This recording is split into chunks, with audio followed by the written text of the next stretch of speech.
Good morning po. Ayan. Good morning sa lahat. Higit sa lahat sa Panginoon na nagbigay sa atin ng napakagandang umaga. So bago po tayo magpatuloy sa ating pong panimulang gawain, tayo pong lahat ay tumayo at dumulog sa panalangin. O Diyos naming amang makapangyarihan, mapagmahal, dakila at tapat. Salamat po muli sa araw na ito na kami ay pinagtipon mo dito sa iyong bahay-sambahan upang ikaw ay luwalhatiin, itaas sa iyong dakilang pangalan. Pinasasalamatan ka namin, O Diyos, sa katapatan at sa kahabagan mo sa bawat isa sa amin. Salamat din, Panginoon, dahil may pagkakataon kami, muli na kami ay umawit, sumamba sa iyo, magpuri, magpasalamat, sambahin ka sa Espiritu at katotohanan ng buong puso, isip, lakas, at ang lahat ng ito, Panginoon, ay ang inaalay sa iyong tanging pangalan. O Diyos, maraming salamat din po sa araw na ito na kami ay makapag-alay ng anumang kabigatan sa aming mga buhay.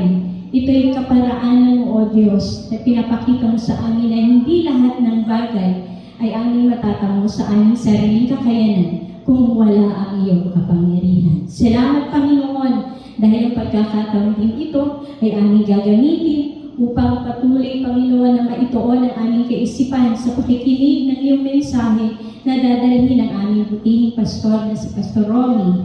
Ganun din, Panginoon, instrumento ng aming pag-aawitan ng buong gala ay ang mga instrumento ang ipinagkatiwala mo sa praise and worship team at ang talentong gagamitin nila upang ikaw ay luwalhatiin. Ganun din ang aming mga puso, ang aming mga labi, ang aming lakas ay gagamitin upang ikaw ay palakpakan, sayawan, umindak, Panginoon, dahil ang lakas na ito ay nanggagaling sa iyo. Salamat din, Panginoon, dahil ang kahabagan mo ay patuloy na ibibigay mo sa amin. Kaya patuloy din kami humihingi ng tawad sa lahat ng aming mga pagkakasala. Wala pong hindi lingid sa iyo. Laban ng aming mga puso't isipan ay aming ibubukas upang ang kasalanan na aming mga nagagawa ay hindi maging hadlang kung hindi ito ay patuloy na ihahayag namin, Panginoon, upang kami ay mabago ng iyong banal na kapangyarihan at kapatawaran sa pamamagitan ng iyong banal na dugo. Ang gawain ito, Panginoon, ay dinadalangin din po namin ng iyong banal na Espiritu, ang siyang manguna at bumalot, at ikaw lamang ang maitaas, ang pangalan Jesus lamang ang maitaas. Sa mga kapatiran namin, Panginoon, na dadako dito, ko po ang siyang patuloy na mag-ingat sa iyong mga kamay, akayin mo sila dito, Panginoon, nang may kaligtasan at kapayapaan. Ganun din, Panginoon, sa mga kapatiran na hindi makakarating, ko po ang Diyos na nakakaalam ng kanilang pinagdidaanan. Panginoon, tinataas namin sila sa iyo. Lord, muli kami ay dadako at patuloy na maglalaan ng oras at ibibigay namin ang lahat ng papuri at pasasalamat sa tanging pangalan ni Jesus na makapangyarihan sa lahat. Amen. Amen. Magandang umaga po muli.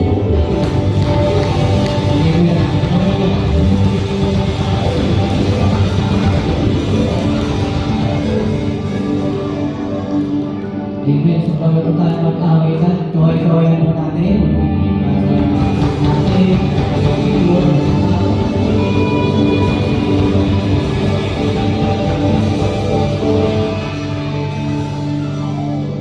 Awitin po natin umaga sa Panginoon.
Palakpakan po natin ang ating Panginoon. Okay, magandang umaga po ulit sa ating lahat. Good morning. Okay, so bilang pagpapatuloy sa ating gawain, tinatawagan po natin yung mga bata dito sa harapan para sila po ay ating sama-samang ipanalangin sa ating Diyos Ama. Aming Amang Diyos na makapangyarihan, kami lubos-lubos ang nagpapasalamat sa inyo sa biyaya ng buhay na binigay nyo sa mga batang ito. Dalangin namin patuloy ang iyong pagpapala at pagbibigay ng kanilang pang-araw-araw na pangangailangan sa kanilang mga tagapangalaga at mga magulang, Panginoon. Gamitin niyo po sila bilang mabuting halimbawa o ehemplo ng mga batang ito. Dalangin namin ang patuloy na tagumpay mula sa kanilang mukhang gulang, sa kanilang pag-aaral hanggang sa kanila sila'y lumaki, Panginoon, na mananatiling nagsisilbi sa iyo. Muli, maraming salamat, Panginoon, at patuloy gamitin niyo po ang mga batang ito para lamang sa iyong kaluwalhatian. Ito po ang aming dalangin sa pangalan ni Jesus. Amen.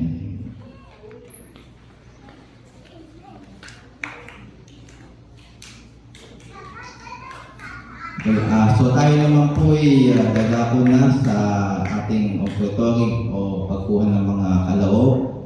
Bago po natin kunin ang mga ito, muli tayo magpapasalamat sa ating Panginoon. Aming Diyos na nagbibigay ng lahat ng aming mga pangangailangan, maraming salamat muli, Panginoon, sa patuloy na pagpapala sa bawat isa, hindi lamang po sa mga material na aspeto, kundi pati po sa biyaya ng buhay, sa kalakasan, Panginoon, sa talino, sa karunungan na sa iyo lamang nanggagaling, sa kakayahan na ginagamit namin upang matamasa namin o makamit ang mga bagay na ito. Dalangin namin, Panginoon, ang patuloy na paggabay sa mag-iingat ng mga kaloob na ito at sa mga nagpapatupad ng mga proyekto sa simbahan ito na magamit lamang ang mga kaloob na ito para lamang sa ikalalagana ng iyong gawain, para lamang sa ikatataas ng iyong pangalan. Muli, Panginoon, maraming salamat sa lahat ng bagay na tinatamasa namin sa araw-araw. Ito po ang aming dalangin sa pangalan ni Jesus. Amen. Okay, so para sa ating mga announcements, una, patuloy po namin hinihikayat ang bawat isa. Kung meron po tayong mga suggestions, mga prayer requests, mga answered prayers po, o anumang concern, o mga appreciation, o pasasalamat, we encourage you na mag-email po sa paterosevangelicalchurch@gmail.com. So, active po yung email address na yan. Okay, papakalam po. Active po yan. So, ang ating Facebook page, official Facebook page, PEC Pateros Evangelical Church. Active na active. Okay, sa mga magdiriwang ng kailang kaarawan, para po sa August 18 hanggang August 24. So, atin po silang batiin. Una-una po, si Jai Ramirez, August 18. So, ngayon po yan. Si Robel Galura, bukas, August 19. Michelle Morales, August 21. Si Rob Marcus, August 22. Kimberly Calunod, August 24. Joshua Santing, August 24 din. Okay? So, muli, binabati po natin yung mga magdiriwang ng kanakaarawan simula po ngayong linggo hanggang sa August 24 po. Okay? So, ngayon po ay katawagin na po natin ang magbibigay ng mensahe sa umagang ito. Tayo po ay tumutok o mag-focus sa mensaheng kanyang ibibigay at ihanda natin ang ating mga sulatan o yung mga ginagamit nating pang notes, take notes natin. Okay po, so tinatawag ko na po ang ating Pastor Romy Balaso. Sino po rito yung mayroong problema? Tingnan mo yung katabi mo. Yan ang tutulong sa iyo sa problema. Kasi ang message po natin ngayon is, may magagawa ang Diyos. Alam mo, nakantahin natin na ano eh. Alam ko may anyways, no, sa umagang ito, talagang lalo na po sa panahon po natin, mahirap po. No, mahirap pong panahon ngayon, lalo na po sa mga nakikita natin. Sino po rin yung kumakain 3 beses pa sa araw? Yan. Yung 4. Dami. Eh, yung 5. Meron makakakilima pa. No? Kaya, ano po yan, no? Talagang mapalad po tayo. Mapalad po tayo. Bakit tayo patuloy tayo pumunay na lang? Panginoon, salamat. Dahil ikaw isang napakabuting Diyos na kahit kailan hindi ka naging madamot sa amin. Palagi meron kang ginagawa sa aming kalagitnaan para maramdaman, maranasan namin ang sinasabi mo sa iyong mga pangako na hindi mo kami iwan at hindi mo kami pababayaan. At salamat, Panginoon, pinatunayan mo ito sa pamamagitan ng patuloy na ginagawa mo sa buhay mo namin. Kaya sa mga ito, Panginoon, tunay na sa pamamagitan po ng mensahe na pinagkaloob mo ninyo, tunay na mapukaw po namin ang iyong damdamin at hayaan po, Panginoon, sa pamamagitan nito, makita namin ang kabutihan ng patuloy na paglilingkod sa iyo. Salamat, Panginoon, sa iyong Espiritu Santo na siyang gagamitin mo para ang iyong mga salita ay tunay na maranasan at maintindihan mo namin. In Jesus' name I pray. Amen. Ilang beses tayo nakarinig na sinabi ng isang doktor na ang Diyos, wala na tayong magagawa, ang Diyos na lang ang may magagawa. Sino ba nakarinig na ng ganyan? Yung mga matagang ganyan, kahit na anong gawin natin, wala na tayong magagawa. Wala na tayong magagawa kahit na anong gawin, talagang hanggang dyan naman. O kaya, kahit na anong gawin natin, parang hirap na hirap tayo sa buhay. Tama ba? Sino ba ito nakakaranas ng hirap sa buhay? Huwag na po kayo magtaas ng kamay kasi baka mamaya bigla pa kayo lapitan ng ating mga asya biglang may habot sa inyo. Sobre po yun para magbigay po kayo. Joke lang po yun. Kasi, sa totoo lang, maraming pagkakataon hindi natin alam kung anong gagawin natin sa buhay. Maraming pagkakataon hindi natin alam kung saan patungo yung ginagawa po natin. Tama ba? Minsan meron ang ginagawa tayo, teka, meron pa bang kahulugan itong lahat ng ginagawa ko? Meron pa bang patutunguhan itong ginagawa ko? Kasi kapag meron pang alam mo na may patutunguhan, may mangyayari. Kaya lang, there are times na parang hindi mo na alam kung anong gagawin mo. Lalo parang pakiramdam mo, malapit ka ng mahulog. Hindi mo na alam kung anong gagawin mo. No? Kasi tayo pong mga tao, meron po tayong limitasyon. Tama ba? Lahat tayo mayroong limitasyon. No? At itong limitasyon na ito ang nagdadala sa atin para maisip natin na, teka, saan ba patungo lahat ng ginagawa ko? Mga bata, nag-aaral kayo. Di ba? Hindi mo alam. Teka, saan ba patungo itong ginagawa ko? Tatrabaho ka. Papagod ka. Saan ba patungo lahat ng bagay na ito? Kasi may mga bagay na hindi natin alam kung talagang saan patungo itong ginagawa natin. At kung minsan, dumating tayo sa point na parang wala naman nangyayari sa ginagawa ko. Yun ang pinakamahirap sa lahat. Kasi yung mga gano'n, nag-iisip ng gano'n, yun yung winamakasan yung buhay nila. Pero huwag po natin gagawin. Kasi mayroong magagawa ang Diyos. No? May magagawa ang Diyos para sa ating sitwasyon sa buhay. Ano ang dapat natin gawin para maranasan natin ang himala ng Diyos? Kasi na araw-araw po, sino na naniwala nito araw-araw himala lang na nabubuhay pa tayo?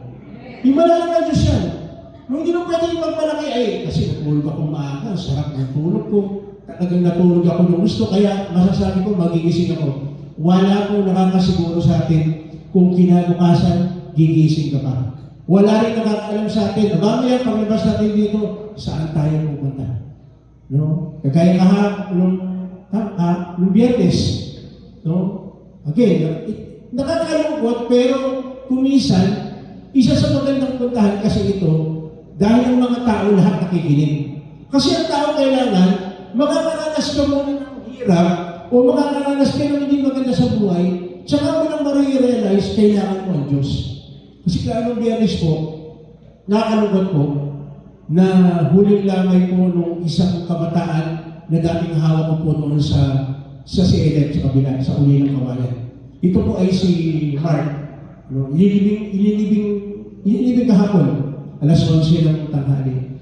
Nalulungkot ako kasi 31 years old lang siya. No? Nagsasalita ako doon, buti na lang po nandun si Lenny. Kaya napigilan ko umiyak. Iiyak na sana ako, buti na nakikita ko, nakangiti eh. Nung wala iyak ko, bumalik. Alam niyo mo, pinakamahirap sa lahat kung meron kang pupuntahan na patay. O, palagi ko sinasabi ito, mas kito sa mga kaibigan ko. Alam niyo, kasi sinasabi yung salita ng Diyos, Ecclesiastes, mas maganda pa pumunta ka sa morning, yung merong iyakan, kaysa doon sa mga lugar na pamorningan. Kasi pag pumunta ka doon sa morning, mayroong kalungkutan, lahat ng tao makikinig sa sasabihin mo. Kasi natatakot sila eh. Dahil alam nila yung palagi sinasabi natin. Di ba? Pag may patay, ano sinasabi natin? Sino kaya ang susunod? Siyempre nakakatakot yun. At makikinig sila. Alam nyo, mahirap magsalita pala sa gano'n na kasi,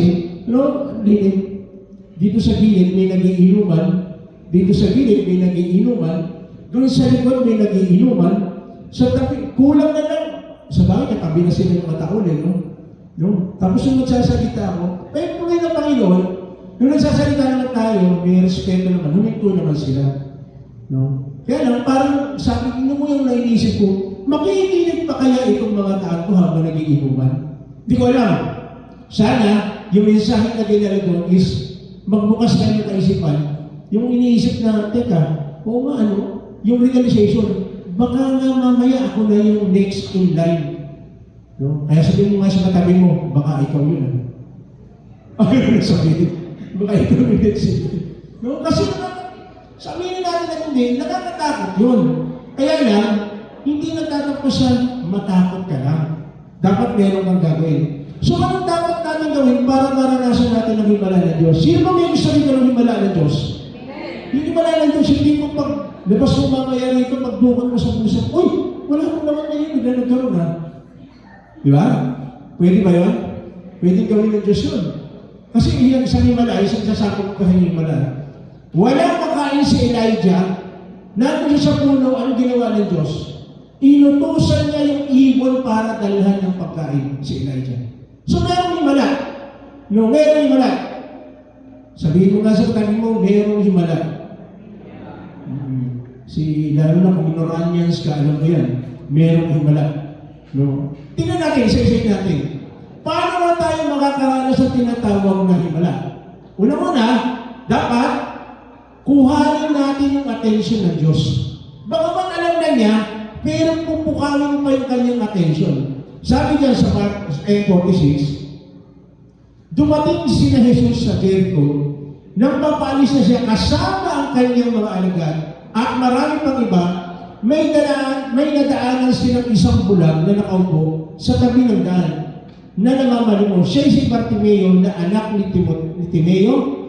Nang marinig ng bulag na nagdaraan ay si Jesus na taga Nazaret, sumigaw siya ng sumigaw, Jesus, anak ni David, mahabag kayo sa akin. So, nakita natin dito, no? Na nakita niya, narinig niya na ating Panginoon ay daraan. Sumigaw siya ng sumigaw. Alam niyo po, ito yung, hindi ko man po sinasabi na literal yan, ha? Pero pwede rin. Pag nasa loob ka ng kwarto ninyo, isigaw mo lahat sa ating Panginoon yung nararamdaman mo. Isigaw mo lahat sa Panginoon yung mga bagay na mayroong kabigatan sa iyo. Bakit? Kasi sa pagmamagitan nito, kinukuha mo yung attention ng ating Panginoon. Bagamat alam na niya ang lahat ng bagay, gusto na nun marinig sa atin yung sinasabi natin na kailangan natin siya. Mga tatay, mga nanay, parang kung inasabi dito, di ba alam natin yung kailangan ng mga anak natin? Alam mo, gigising ka sa umaga, pagluluto mo sila, yung sasabihin mo, maligo na, lalo ng papasok. Alam natin yan. Pero bakit kumisap gusto natin marinig sa ating mga anak? O sa ating mga apo, Nay, Tay, Gusto ko po ganito kakainin mo sa umaga, gusto ko po ganito. Gisingin niyo po ako. Alam na natin yun. Pero bakit parang maganda pag sila mismo nagsasabi sa atin? Tama ba mga nanay? Mga tatay? Di ba yung pakiramdam mo pag narinig ko sinabi ng anak mo o ng apo mo, Nay, gusto ko po ganito. Yung naglalambing ba, gusto ko po doon sa itlog, yung pag minuto niya itlog, 2 pula yung lalabas. Yan, maganda. Pero meron itlog na gano'n, 2 yung pula. No? Pero again, natutuwa tayo. Natutuwa tayo pag gano'n. Dahil nagsasabi, kinukuha nila yung attention natin. Kasi kung minsan, tayo mga nanay tatay, siyempre may limitation tayo. Kung minsan hindi natin napapansin, yung panangin po ng anak natin, lukot-lukot. Tapos sasabihin sa iyo ng anak mo, Tay, Nay, baka pag pumasok ko ito, habulin ako ng plancha. Lukot-lukot yung damit. Pero again, minsan gusto natin marinig ito.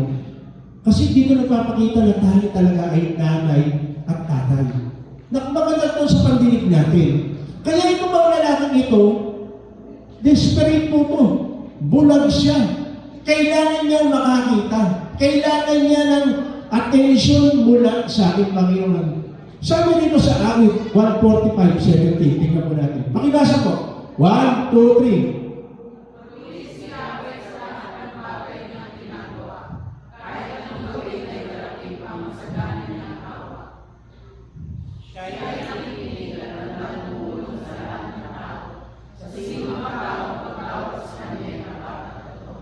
Yun po ang sikreto. Pag tumawag ka sa ating Panginoon, siguraduhin mo, ito'y tapat at totoo. Meron kasi ganyan, sige na lang, tatawag na lang kay Lord, bahala na kung sagutin niya o hindi. Hindi ganoon. Dapat naging mo sa utak mo, sa iyong puso, nasasagutin ni Lord yung panalangin mo. Hindi mo pwede, palagi pong sinasabi ito, kay Lord po, walang tsamba. Walang tsamba. Kapag sinabi mong isang bagay, may gagawin siya. Meron siyang magagawa. Ang inaantay lang niya, sabihin natin, bigkasin natin. Hindi mo pwede na, hindi pala. Hindi siya mahuhula. Alam niya ang lahat ng bagay. Kaya lang gusto niya na marinig sa atin na sabihin natin. Bakit? Kasi hindi na napapatunayan na siya talagang tatay. Gusto ng isang tatay yun.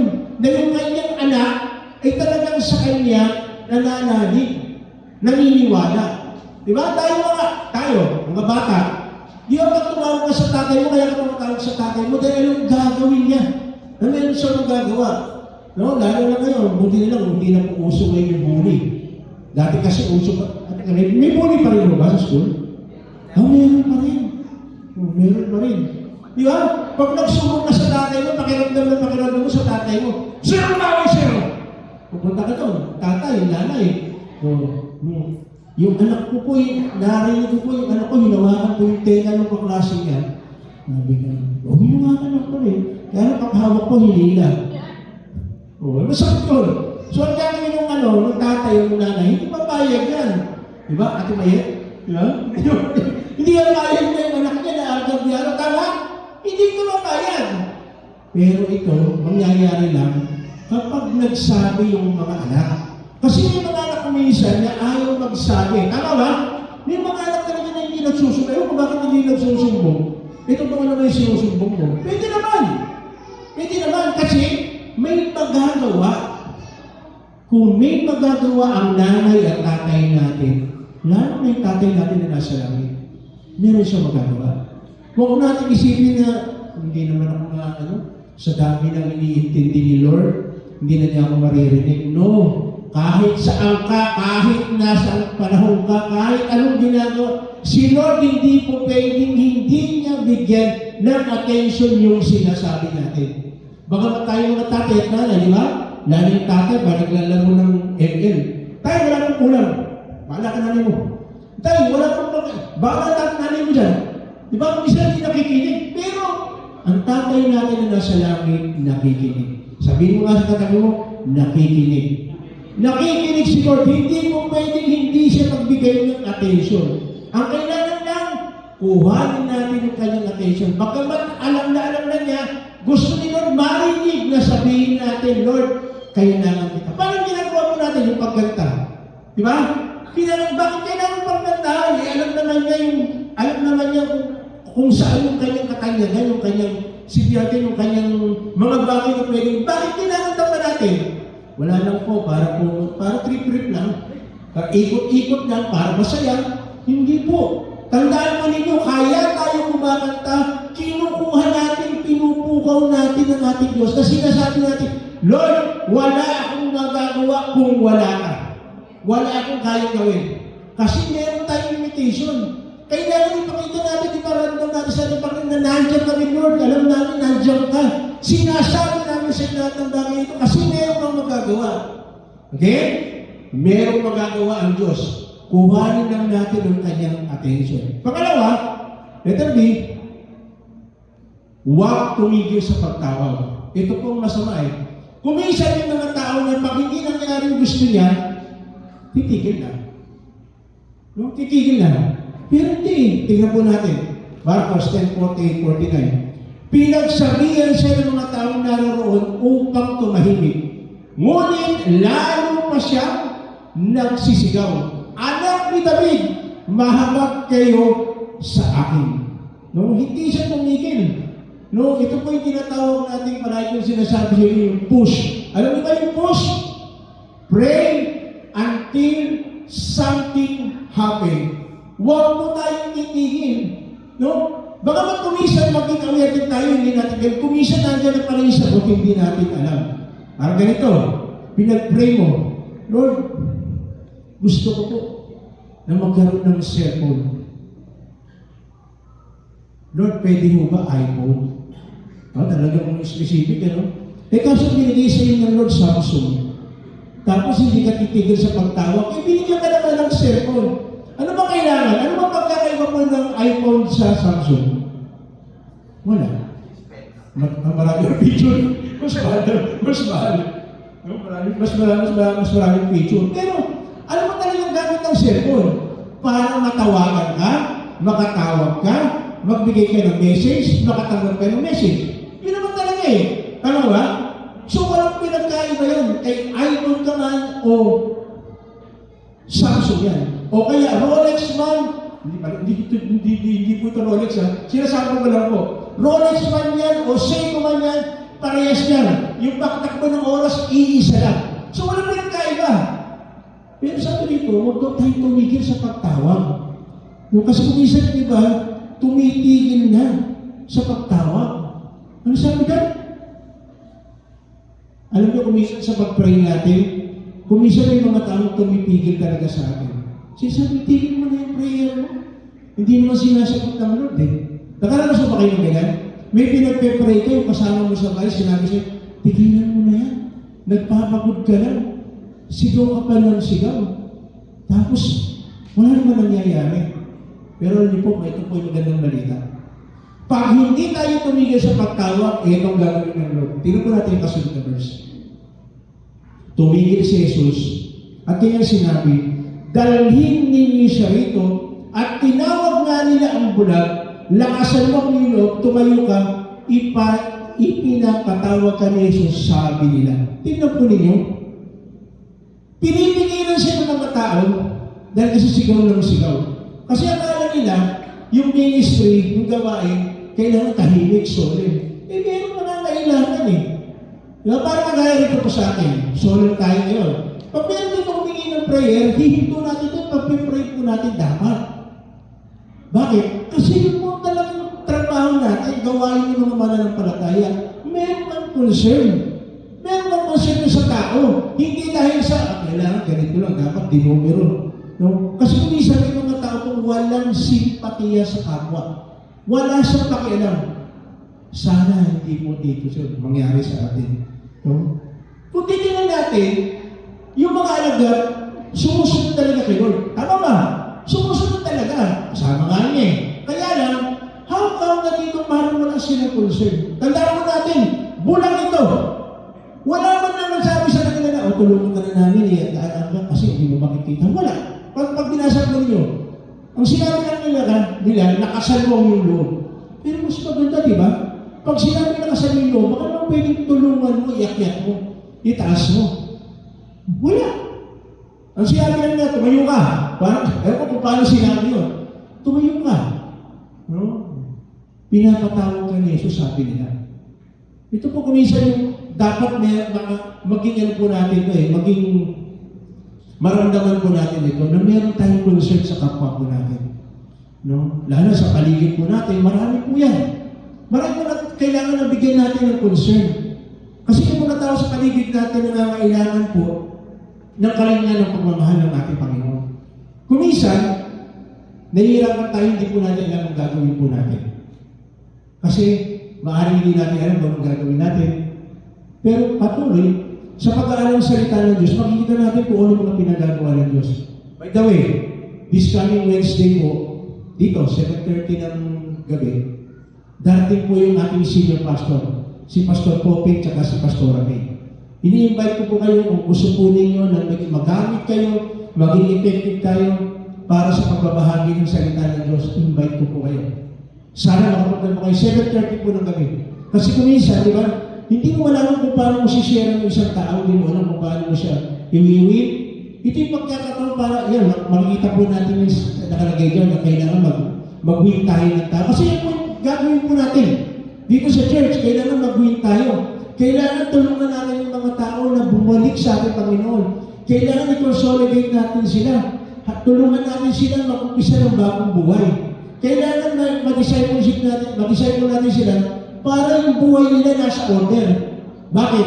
Kasi gagamitin po tayong lahat. Hindi po ito gawain lang ng leader ng church, ng pastor, hindi. Ng praise and worship, hindi po. Gawain natin lahat ito na ibahagi natin ang mabuting balita. Kaya sabihin mo sa katabi mo, gagamitin ka ni Lord. Gagamitin mo tayo ni Lord. Pwede na kung ayaw mo magpagamit. Pwede na kung ayaw mo magpagamit. Kasi yung mga kasama mo pa lang sa bahay, dapat ma-invite mo na. Yung bangkasi mo, dapat ma-invite mo na. Yung kasama mo sa trabaho, ma-invite mo na. Kasi yung ito po rin natin. No? Hindi mo pang dapat kasi na nandyan lang tayo, nakikinig lang tayo. Huwag po kayo pumayag. Huwag po kayo pumayag kasi hindi po yan. Maniwala sa maniwala kung hindi kayo. Darating ang time, pag hindi ka nagpagamit kay Lord, palagi ka lang nakaupo dyan. Darating ang time, maniwala po kayo sa akin. Magsasawa ka. Magsasawa ka ng palaging pakikinig. No? Bakit? Kasi kailangan meron kang pagbabahaginan yung mga natututunan mo. Kailangan marinig ng ibang tao yung tungkol sa mabuting balita. Gusto kasi ng Diyos marinig sa lahat ng tao. Hindi gusto ng Diyos na tayo lang. Okay ba sa iyo? Ikaw lang maliligtas, yung mga kasama mo sa kayo, bahala sila sa buhay na ganun ba? Hindi. May magagawa si Lord. At ang maganda nito, magandang balita, tayo ang gagamitin ng Lord para gawin yung gawain na makakabuti para sa mga tao. Kaya kailangan gawin natin. No? Kuhanin natin yung attention ng ating Panginoon at huwag tayong tumigil sa pagtawag. Kagaya niyan, ano sabi? Lakasan mo yung loob, tumayo ka, ipinapatawag ka ni Jesus. So, ang ating Panginoon po palaging merong magagawa.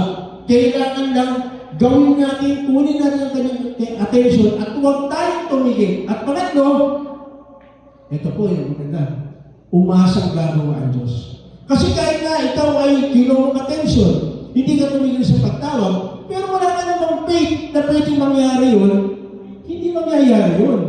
Kasi maraming sinasabi ng positive po niya, nagpapagaling siya, sige, pinagaling ka na ayon sa iyong pananampalataya.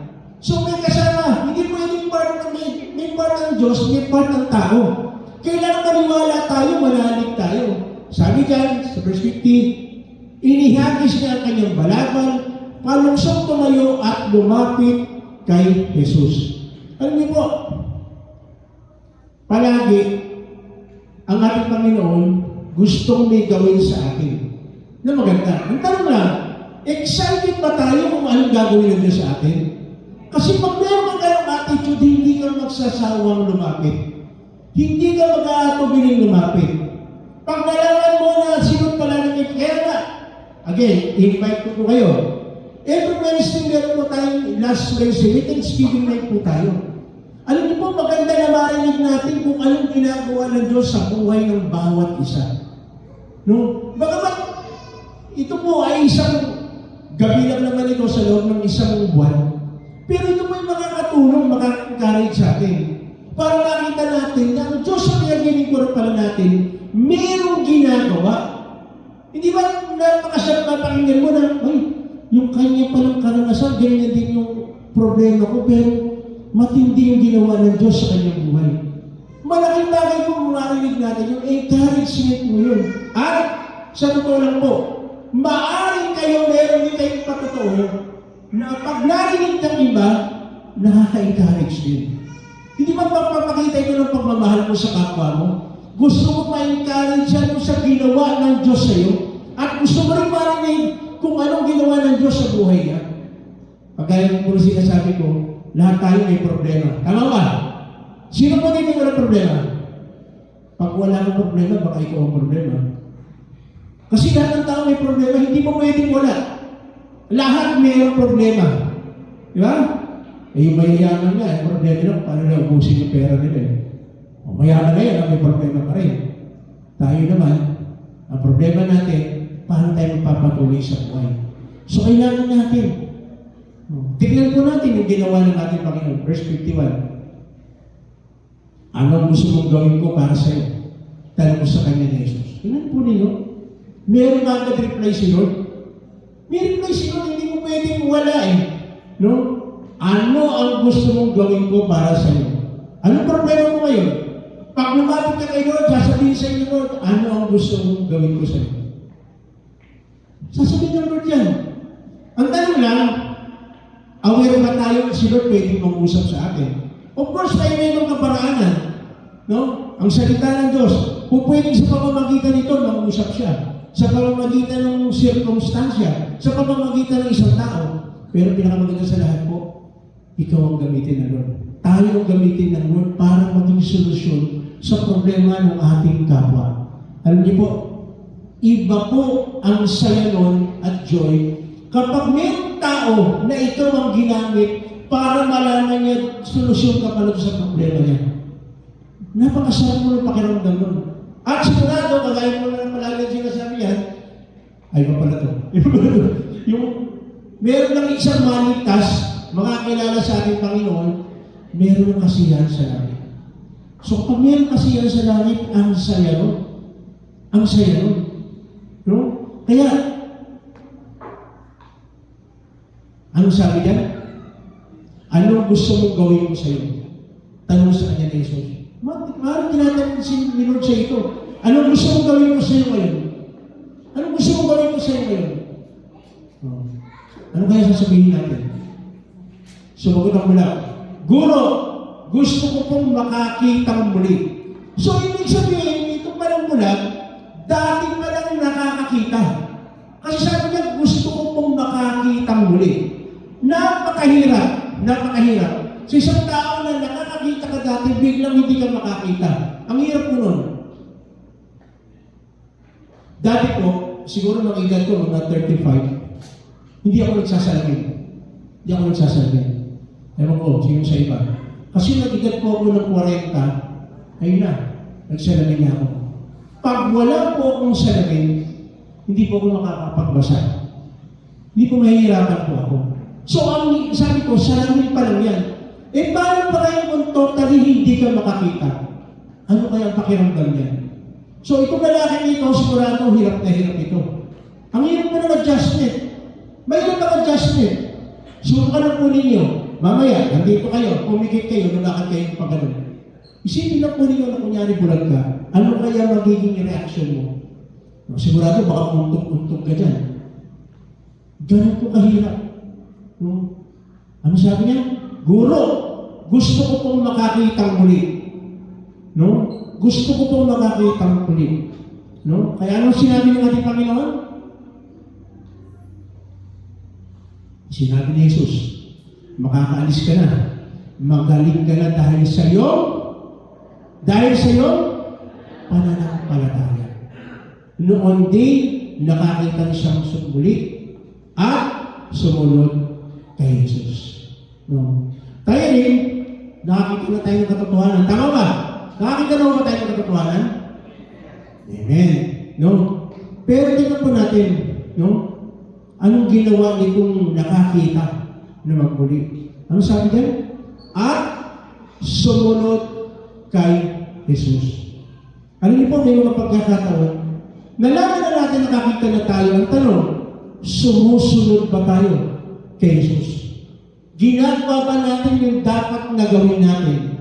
Unang-una, sinabi lang, magbasa, mag-meditate tayo ng kanyang salita, araw at gabi. Ang tanong, ginagawa ba natin? Salamat po sa tatlo. Wala ba ako narinig, no? Ginagawa ba natin? Kasi kung hindi natin ginagawa, baka hindi pa tayo talaga nakakakita ng katotohanan. Kasi ang katotohanan nung sinabi, kapag ginawa mo, nag-meditate ka araw at gabi ng kanyang salita, hindi pwedeng hindi ka pagpalain ng Diyos.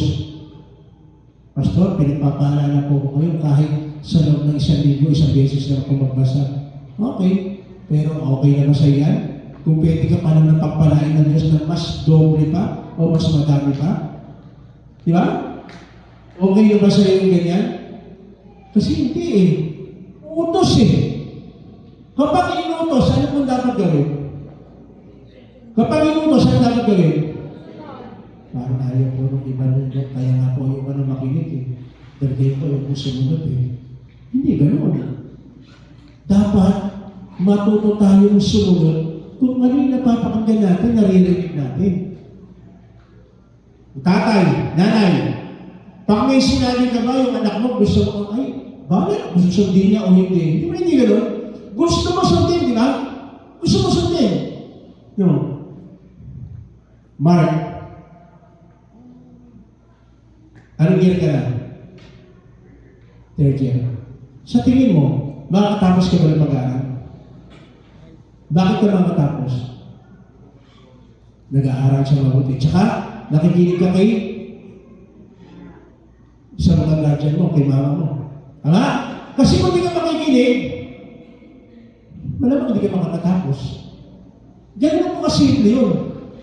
Gusto mo magkaroon ka ng maganda at maayos sa buhay? Sumunod ka. Unang-una, yung ginagamit ng ating mga magulang.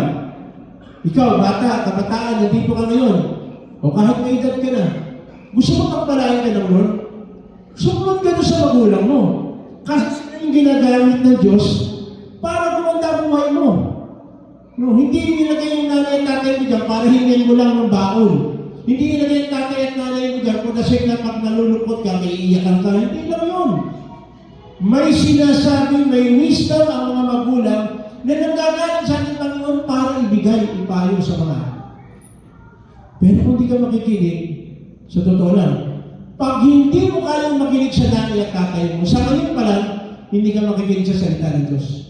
Yun po ang katotohanan.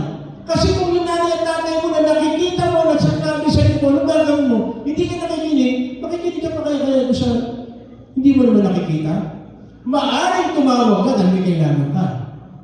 Which yung ginagawa natin mo siya sa nanay at tatay natin. Kinakausap lang natin pag may kailangan tayo. Hindi maganda. May mga nanay at tatay pa tayo. Pakinggan natin.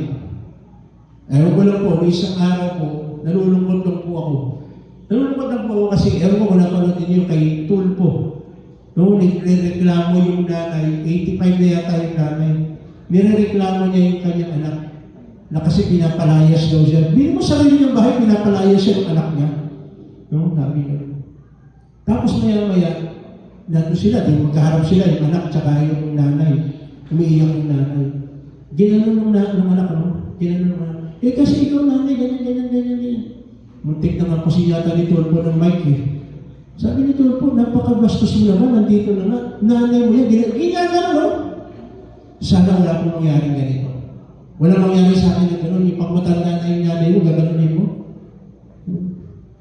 Ako, minsan natatakot po ako, baka namin, dahil makulit niyo ako, baka dalhin ako eh. Kung dalhin ako kung saan, baka iligaw na lang ako, baka makulit. Hindi iligaw na sa kubaw, ano? Sana walang mga anak na ganyan.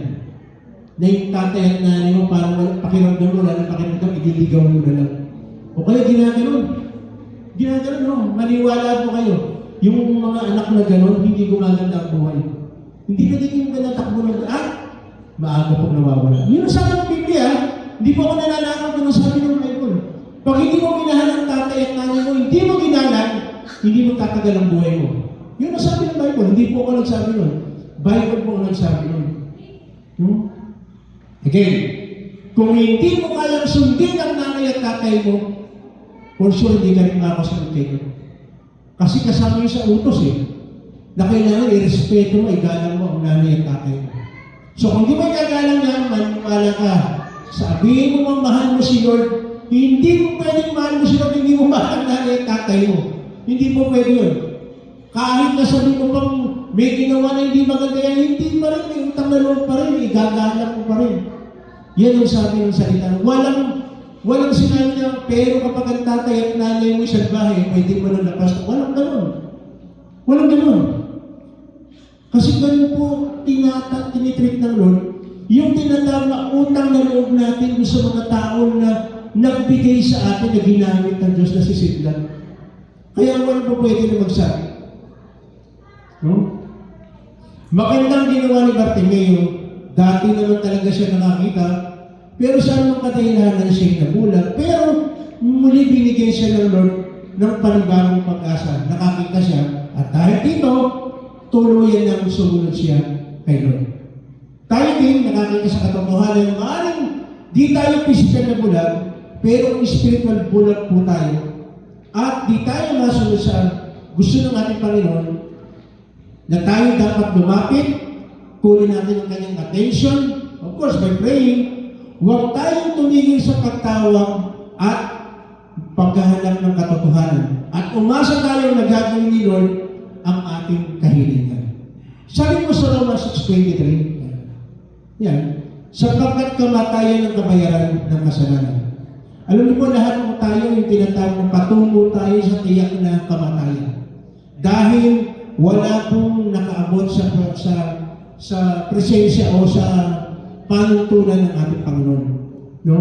Pero, huwag po tayong maniniwala, kaya na dapat nagsasaliksik po tayo. Kasi may mga, may mga tao na, naku, hindi na po ako pwedeng magsisi. Bakit? Kasi sa dami po ng kasalanan ko. Sino po dito yung hindi pa sino po rito yung simula na naging Kristiyano siya, hindi na siya nakakagawa ng kasalanan? Wala. Kasama po ako doon. Nakakagawa pa rin tayo ng mali. Marami kasi nagsasabi ngayon na ayoko na pumunta kay Lord kasi hindi ko alam kung kaya kong patawarin ng Diyos sa mga nagawa kong kasalanan. Pero mga nakakausap ko kayo, wala ko sa iyo kung may na-encounter na po kayo ngayon. Lalo pag pumunta ka doon sa bilangguan, may mga tao na inaangkin na hindi na siya mapapatawad ng Lord. Malaking kasinungalingan. Malaking kasinungalingan. No? Kahit na gaano katindi na gawa natin kasalanan, kahit tayo patawarin ng Diyos. Bakit? Tingnan po natin. 1 John 1:9. Marami natin binabasa ito. Subalit, kung ipinapahayag natin ang ating mga, hindi sinabing kasalanan lang mga, patatawarin tayo ng Diyos sa mga ito at lilinisin tayo sa lahat ng ating kasalanan sapagkat siya'y tapat at matuwid. So hindi, huwag kayong papayag pag may nagsabi sa inyo na hindi na ako mapapatawad ng Diyos. Kaya nang patawarin ng Diyos. Huwag mo lang gagawin lisensya ito. Kasi meron ba ginagawa ng lisensya? Ay, gagawa ko ng kasalanan. Total, pag humapit naman ng Lord, patawag. Huwag. Tsaka paano kang nakakasiguro na makakahingi ka pa ng tawad? Baka mamaya halong-halong ka sa sitwasyon, biglang may mangyari sa'yo. Tama? Biglang may mangyari sa'yo. Nag-aaral ka doon sa kasalanan, biglang may nangyari sa'yo, namatay ka, hindi na nakapagsisi. Paano yun? Tandaan po natin, ang totoo na talaga tumanggap sa ating Panginoon, hindi nagpapatuloy sa kasalanan. Hindi tayo mag-e-enjoy. Tama ba yan? Pag ikaw talaga na kay Lord, palaging mayroong conviction Palaging mayroong conviction. Ang tanong lang, ano pakikinggan mo? Yung conviction mo o yung alam mo na sayang? Hindi. Hindi natin ang Lord. Huwag natin sayangin yung palaging pangungusap niya sa atin. Nangungusap palagi. ang ating Panginoon. Ang tanong lang, pakikinggan ba natin siya? No? Kapag nahihirapan tayo, umasa tayo na may gagawin siya. No? Kunin natin ang attention ng Lord. Huwag tayong tumigil. Lalo kung meron kang struggle. Ano ba yung struggle natin? May kanya-kanya tayo struggle. Tama? Maaaring iba sabihin iba na, hindi naman pastor struggle ko. Napakalat yan. Nanonood lang naman ako ng Netflix. Eh. Okay. Pero ang tanong, nanonood ka ng Netflix. Ang tanong, nakapagbasa ka na ba ng Bible? Eh, pastor, siguro may tintin naman nila doon isang araw, nagbasa ako eh. Kaso hindi eh. Inutos eh, araw-araw eh. So, diretso po. Kapag hindi ka nag-meditate o nagbabasa ng Bible araw-araw, meron ka problema. Bakit? Hindi mo nasunod yung sinasabi ng salita ng Diyos. At kapag hindi mo nasunod ang sinasabi ng salita ng Diyos, meron kang problema. Bakit? Ibig sabihin, hindi ka ganun kasold sa sinasabi ng salita ng Diyos. Kung hindi ka ganun kasold, ano ka? Solvent? Gano'n ka? Kasi yun po ang batayan. Isa sa mga batayan. Na talaga nagmamahal ka kay Lord. Binibigyan mo siya ng oras. Parang ganito, kasi hindi na uso ngayon eh. Hindi na uso ngayon eh. Di ba noon? Ewan ko lang, marami dito, hindi siguro nakabot. Magbibigay ka ng love letter sa iyong nililigawan. Pag binalik sa iyong love letter, di ba palagi mo binabasa? Bakit? Kasi love mo yung nagbigay ng love letter eh. Sa bagay may text na lang eh. Tinext ka. Hindi mo buburahin yun, 5 taon na, hindi mo pa binubuhay. Kahit nagpalit ka na ng unit, binabalik mo pa rin sa ano. Kasi mahal na mahal mo eh. Tama ba? Pag mahal na mahal mo, talagang hindi mo makakalimutan. Ang tanong, mahal na mahal natin si Lord. Talaga bang mahal natin si Lord? Kasi kung mahal natin si Lord, palagi natin bibigyan ng importansya yung kanyang love letter sa atin. Walang iba kundi ang kanyang salita. So kapag hindi mo binabasa ito, pasensya na po kaya, maaaring magalit kayo sa akin, pero sasabihin ko po yung katotohanan. Ang sabi ng Biblia, hindi mo talaga siya. Kapag hindi mo binabasa ang kanyang salita. At huwag ka mag-expect na gaganda takbo ng buhay mo. Kasi sabi ng salita rin eh, sa Joshua 1:8, pagbulay-bulayin mo ang aking salita araw at gabi. Bakit? Gusto ni Lord kasi pagpalain tayo. Ano gusto niya? Pagpalaan o pagpaluin? Pagpalain. Diba? Pero tanong, susunod ba tayo? Parang yung mga bata, mabalik ko yung bata. Kung gusto mo na kumanda ang buhay mo, makinig ka kay nanay at tatay. Pag sinabi ng tatay at nanay mo, mag-aral ka, huwag kang magse-cellphone, hindi mo yung cellphone. Mag-aral ka. Tapos magugulan ka, bakit ang bababa ng grade ko? Teka, nag-aaral ka ba? Nag-aaral ka ba? At palagi ko rin mong sasabihin ito, babanggitin ko palagi ito. Pag ikaw Kristiyano, dapat mataas ang grade mo. Bakit? Kasi nag-aaral ka na, tinutulungan ka pa ng Diyos. So, walang dahilan para hindi tumaas ang grade mo. Dapat na kumari nasa top ka. Kasi tumulungan ka ng Diyos eh. So, pag hindi ka, again ha, bago niyo akong nag-interpret ha, baka sabihin ba, ayoko na mag-church, kasi hindi wala ako sa top eh, nag-aaral na ako mabuti. Clarification. Hindi po yung sinasabi na talagang mataas ang grade mo, pero pwedeng gawin ng Diyos yun. Bakit?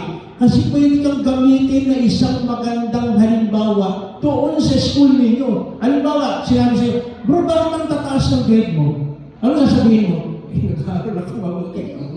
Hindi. Ang sasabihin mo, nag-aaral kasi ako mabuti. Tinulungan pa ako ni Lord. Oh. Sino ba may matataas? Si Lord. Hindi yung sarili mo. Tama? Dahil sino gusto natin palagi sa buhay natin mataas si Lord? Sa trabaho, promotion. Bakit ka ba na-promote? Kasi maaga mo pumasok. Yun ang may patay na promotion. Dahil ang pasok alas 7, alas 5 pa lang nandun ka na, kaya ka na-promote. Ang babaw naman, na-promote ka. Sinabi ng Panginoon, sinabi na yung salita, kapag tayo may banal na takot sa Kanya, knowledge at wisdom ipagkakaroon niya sa atin. So kung meron ka ng knowledge, meron ka ng wisdom, hindi mo pwedeng hindi ka mag-excel. Mag-excel ka kahit sa trabaho. No? Kahit sa trabaho, hindi mo pwedeng hindi ka umangat, mapopromote ka. Kaya naman tanong, talaga ba binigyan mo yung trabaho mo ng panahon? Hindi mo pwedeng sabihin mo, Lord, tulungan po ninyo ako. No? Tulungan po ninyo ako na makita ko ang mga maraming bagay. Tutulungan ka ng Lord, bakit hindi? Kaya lang, talagang gawin natin yung part natin. Gawin natin yung part natin. Hindi mo pwede na nakatuwa nga lang tayo, nag-aabang lang tayo. Hindi mo pwede. Palaging may part ang Diyos, may part tayo. Ang tanong lang, gagawin ng Diyos ang kanyang part, kailangan gawin natin yung part natin. Ginagawa ba natin? Kasi kapag hindi natin ginawa, maniwala ka, maaari, bigyan ka ng Lord, pero kapiting lang. Kapraso lang. Bakit? Kasi hindi ka naman talaga sumusunod eh. Kasi pag sinipon niyo, pag nagbabasa ka ng salita ng Diyos, may sinasabi sila na ibibigay sa'yo. May sinasabi sila na ibibigay sa'yo. Kaya lang, meron kang gagawin. Ano gagawin mo? Kaya rito. Ano sinasabi rito? Kailangan uhanin mo yung attention ng Lord. So, ibig sabihin, kailangan marugdog kang nananalangin. Kagaya nito, sinabi rin, huwag kang tumigil sa pagtawag. At umasa ka na gagawin ng Lord ang iyong kahilingan. So, palaging mayroong part ng Diyos, may part ng tao. Hindi mo pwede na puro si Lord lang. Lord, tulungan niyo po ako. Bigyan niyo po ako ng makakain. Ang tanong, nagtatrabaho ka ba? Lord, tulungan po ninyo tumaas ang grade ko. Nag-aaral ka ba? Lord, tulungan niyo po ng nanay ko, mahalin ako. Minamamahal mo ba nanay mo? Tinutulungan mo ba? Paghugas lang ng plato mo, laging sinisigaw mo, wait! Puro wait! Pinaghugas ka ng plato, wait! Pinabili ka ng sandali, wait! Tapos nag-expect ka na, kung isa masyadong mataas expectation natin, pero how about sa tao na yan mo kay Lord, nag-expect din sa'yo na sa atin. Kasi gusto na Lord na ibigay ang the best sa atin. Gusto na Lord makita natin lahat ng bagay at katotohanan. Ang tanong lang, gusto mo talagang mamuksan ang iyong spiritual eyes. Gusto mo makita ang lahat ng bagay. Kasi sila gusto ibigay sa atin ang lahat ng bagay. Ang tanong lang, handa ba tayo dun sa ibibigay ng Lord? Kasi alam naman ng Lord, ang loyal siya eh. Baka mamaya ibigay sa atin maraming bagay, makalimutan na natin siya. Na makalimutan natin na siya yung pinagagalingan ng lahat ng bagay. Pero salamat, dahil ang ating Panginoon, palagi gusto ibigay ang the best sa atin. Ang kailangan lang talaga natin, kunin natin ang kanyang attention. Huwag tayong tumigil sa pagtawag sa Kanya at maniwala tayo na kaya niyang gawin ang mga bagay na sa tingin natin para hindi. Kasi kay Lord, walang imposible. Lahat ng imposible sa atin, kay Lord, posible. Bakit? Almighty siya. All-knowing siya. Alam niya ang lahat ng bagay. Gusto ng Lord, ibigay ang the best para sa atin. Ang tanong lang, handa ba tayo sa the best na pwede ibigay ng Diyos? Tayo po'y tumayo. Tayo po'y manalangin.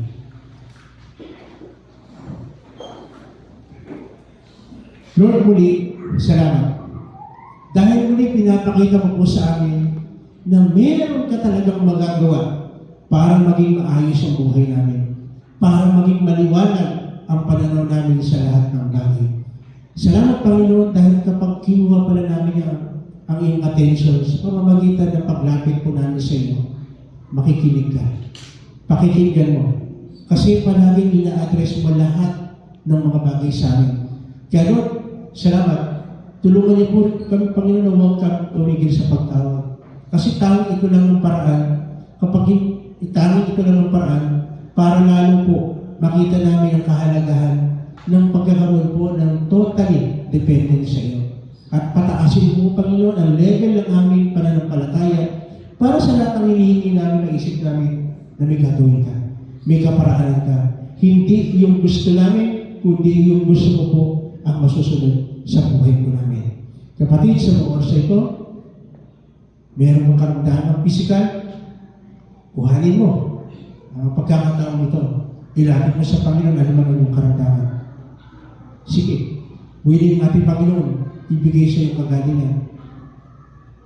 Huwag kang tumigil sa pagtawag sa Kanya. At umasa ka, kagaya ng bulan na ito, binigyan ng kagalingan ng Diyos. Binigyan ng kagalingan ng ating Panginoon Jesus. O meron ka mga mahal sa buhay na meron karamdaman, sige, sabihin mo sa ating Panginoon. Sabihin mo sa Kanya. Kasi gusto na nun, ibigay yung pinakamaganda, pinakamainam. Opo. Maniwala ka na may gagawin ng ating Panginoon. At continually, palagi natin ilapit sila sa Panginoon. Sa mga resito, meron kang problema sa relationship mo, sa iyong magulang, sa iyong anak, sa iyong asawa, kapatid, kasama sa trabaho, kasama sa eskwela. Ito yung pagkakataon hindi natin sa Panginoon na maayos itong problema ito. Kasi gusto natin, Panginoon, matuto tayo magpatawad, matuto rin tayo maging ng tawad kung tayo kamali, nagkasala. Kasi gusto ng Lord yung devotion natin, may tama, may ilagay sa ayos. Dahil ayaw ng Diyos na meron tayong magaling. Ayaw ng Diyos na palaging isipin natin, mag-isip tayo ng hindi maganda sa ating kapwa. May mga bagay na umaandang sa iyo para magamit ng Lord.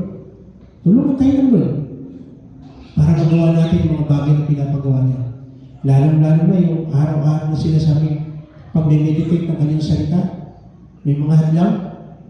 Hiningin mo sa mga orseko. Hiningin mo. Paano ba talaga mabibigyan mo ng time ang ating Panginoon sa devotion natin o meditation ng kanyang salita? Kasi ito lang ang tanging paraan para makita pa natin na lubos-lubusan ang kalooban ng Diyos. Ang basahin natin ang kanyang mga salita na magbubukas panalo ng ating isipan at ng ating puso. Sige, sabihin mo sa Kanya.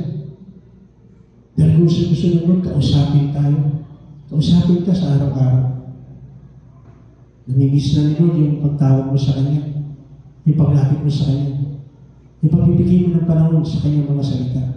Mangungusap ang ating Panginoon sa pamamagitan ng Kanyang salita. Marami siyang mga bagay na gusto sabihin sa atin. Kasi mahal na mahal niya tayo. Gusto niya ibigay ang the best para sa atin. Hilingin mo. Hilingin mo. Sigurado sasagutin ng Lord yan. Dahil gusto ng Lord na araw-araw makipag-usap tayo sa Kanya. Ibigay natin ang ating sarili sa Kanya. Thank you, Lord. Thank you. Financially, nahihirapan ka sa mga panahon ito. Dinideclare ng Lord na ang lahat ng kanyang anak ay hindi niya pagkukulangin. Bigyan tayo ng Lord ng knowledge at wisdom kung paano natin magiging yung mga resources na binibigay sa atin ng Diyos ay gamitin natin ang tama.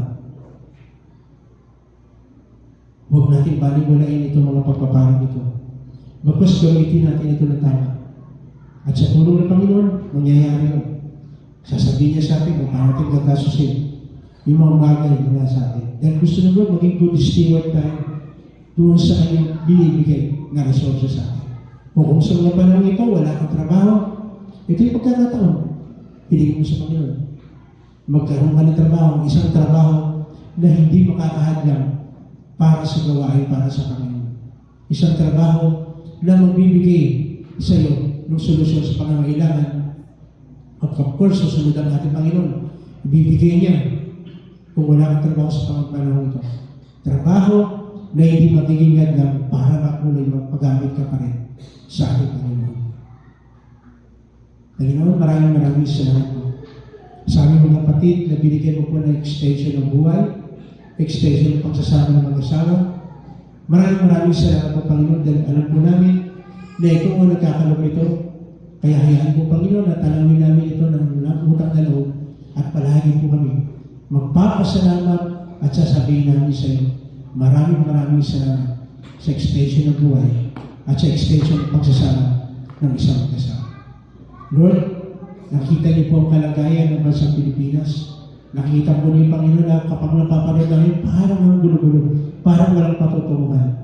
Pero Lord, kinukomit namin sa iyo.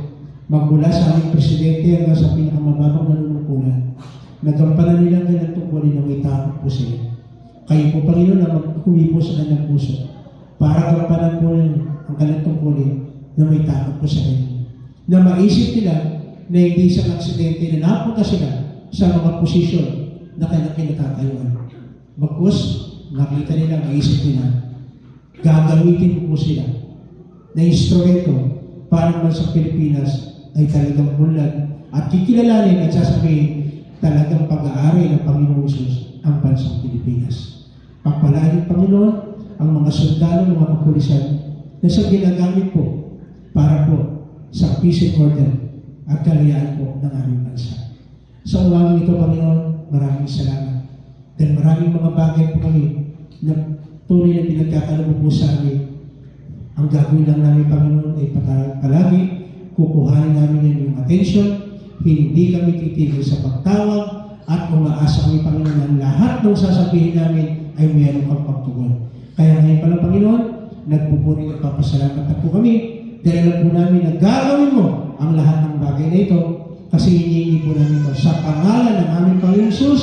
Ang lahat ng anak ng Diyos magsabi ng malakas na bigay po natin ang pagpapal. Pangalaman po natin.